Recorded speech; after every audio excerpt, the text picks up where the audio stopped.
इन 4 भारतीय खिलाड़ियों ने गंभीर और रोहित को किया शर्मसार। इन चारों के कारण गंभीर के मंसूबे पर पानी फिरा।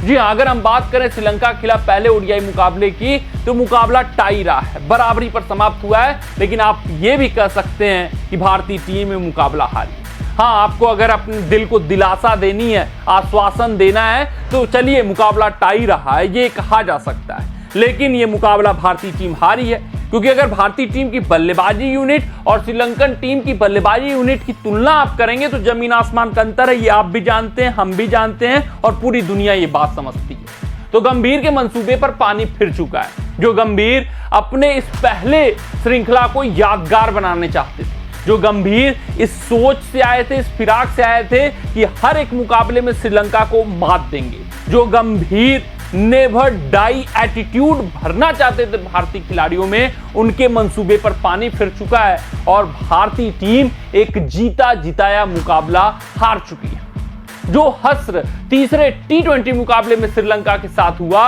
वही हस्र भारतीय टीम के साथ पहले ओडीआई मुकाबले में हुआ। भारतीय टीम ओवर कॉन्फिडेंट हो गई। 74 पे जाकर पहला विकेट गिरा, मात्र 230 रनों का चेज करना था। उसके बाद भारतीय टीम हारी, तो इस हार की समीक्षा जरूरी है। अगर मुकाबला बराबरी पर समाप्त हुआ तो इस बराबरी की समीक्षा जरूरी है। आखिरकार वो कौन से गुनहगार रहे जो 74 पे 1 के बाद भारतीय टीम को नहीं जिता पाए। मिडिल ऑर्डर देखेंगे तो दिग्गजों से सजी हुई मिडिल ऑर्डर है। तो अपने इस रिपोर्ट में आपको हम बताने का प्रयास करेंगे उन 4 गुनहगारों के बारे में, उन 4 खिलाड़ियों के बारे में जिनके कारण गंभीर और रोहित को यहां पर शर्मसार होना पड़ा श्रीलंका के खिलाफ, उन 4 खिलाड़ियों के बारे में जिनके प्रदर्शन के कारण गंभीर के मंसूबे पर पानी फिरा। आखिरकार वो कौन से 4 खिलाड़ी हैं, पूरे विस्तार से हम बताएंगे। सबसे पहले अगर हम बात करें सबसे बड़े खिलाड़ी की, तो भैया द प्रिंस इनका नाम है, शुभमन गिल।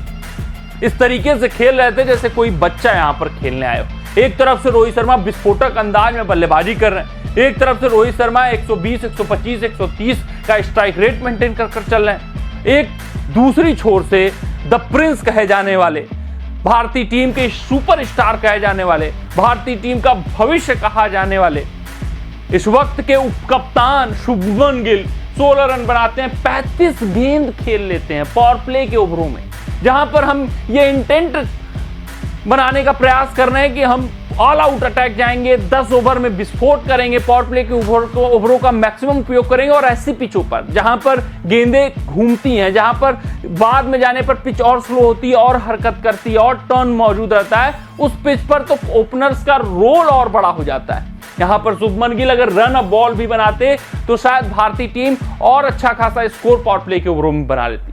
भारतीय टीम के ऊपर उतना दबाव नहीं बन पाता जितना दबाव बन पाया। हालांकि बहुत दबाव नहीं था क्योंकि रोहित शर्मा ने अपना काम कर दिया था, फिर भी इनकी जिम्मेदारी थी कि वहां पर पावर प्ले के ओवरों में जब गेंद उतनी टर्न नहीं कर रही थी तो मैक्सिमाइज किया जाए। वो मैक्सिमाइज प्रिंस नहीं कर पाए, बहुत दबाव लेकर खेले, जबकि पूरी तरीके से दबाव रोहित शर्मा हटा चुके थे। उसके बावजूद इनका ये बुरा प्रदर्शन भारतीय टीम के हार का एक कारण है। अब बात करते हैं दूसरे खिलाड़ी की। बहुत नाम है इनका, स्पिन के बहुत बड़े धुरंधर हैं, या वाह फलाना ठिकाना, लेकिन इनको जिस तरीके से प्लान सेट करके आउट किया जाता है, जिस तरीके से इनको ब्लफ करके आउट किया जाता है, श्रेयस अय्यर के भी समझ से परे वाली बात है। हालांकि इनका ट्रैक रिकॉर्ड स्पिन के खिलाफ बहुत अच्छा है, जिस वजह से स्पेस का इनके खिलाफ अधिकतर इस्तेमाल होता है और फिर आज पेस पर ये आउट हुए। 23 गेंदे 23 रन। इनसे उम्मीदें थी, आशाएं थी कि जिस तरीके का स्टार्ट वहां पर मिला है, रोहित शर्मा द्वारा दिया गया उस स्टार्ट को ये यूटिलाइज करेंगे, भारतीय टीम को आसानी से जीत दिला देंगे, भारतीय टीम 30 ओवरों में जीत जाएगी क्योंकि हमारे पास श्रेयस अय्यर हैं। लेकिन कुछ बड़ा नहीं कर पाए। ओवर कॉन्फिडेंस श्रेयस अय्यर अपना विकेट फेंकते हुए नजर आए। हाँ, केएल राहुल को ओवर कॉन्फिडेंस नहीं कहेंगे, संयमित पारी खेल रहे थे, जुझारू पारी खेल रहे थे और केएल राहुल से आशाएं थी, उम्मीदें थी, सभी को आशाएं थी, उम्मीदें थी, क्योंकि हमने ये पहला ओकेजन नहीं देखा है जब केएल राहुल इस परिस्थिति में आए हों और भारतीय टीम को उबार कर लेकर गए हों। लेकिन यहाँ पर ये फंस गए, यहाँ पर मुकाबले को फिनिश नहीं कर पाए। अक्सर ये मुकाबले को फिनिश कर देते हैं जब भी भारतीय टीम के 3-4 विकेट गिरते हैं, टर्निंग ट्रैक रहती है, स्लगिश पिच रहती है, इनके मुफीद कंडीशंस हैं ये माने जाते हैं, क्योंकि ये बहुत संयमित क्रिकेट खेलते हैं, बहुत अटैकिंग क्रिकेट खेलना पसंद नहीं करते हैं। ऐसे ही कंडीशन जहां इफरात बाल हो, रिक्वायर्ड रन रेट का कोई टेंशन ना हो, उस वक्त केएल राहुल का एक गेम हमें देखने को मिलता है। तो इस परिस्थिति में, इस स्थिति में इनसे उम्मीदें, इनसे आशाएं काफी थी लेकिन ये लेट डाउन करते हुए दिखे, मुकाबले को फिनिश नहीं कर पाए और 31 रनों पर आउट हो गए। इनके पास अनुभव भी था, उस अनुभव का प्रयोग कर सकते थे मगर नहीं कर पाए। वहीं भैया फिनिशर के रोल में आज शिवम दुबे को खिलाया गया। एक वक्त तो ऐसा लगा कि चलिए शिवम दुबे हार्दिक पांड्या का रोल धीरे धीरे अपने आप को स्थापित कर लेंगे, उस रोल में फिनिशिंग टच देना समझ जाएंगे, सीख जाएंगे और अगर आज ये टच दे देते तो बड़ा पारी रहती। ये पारी बड़ी है, ये पारी अच्छी पारी है।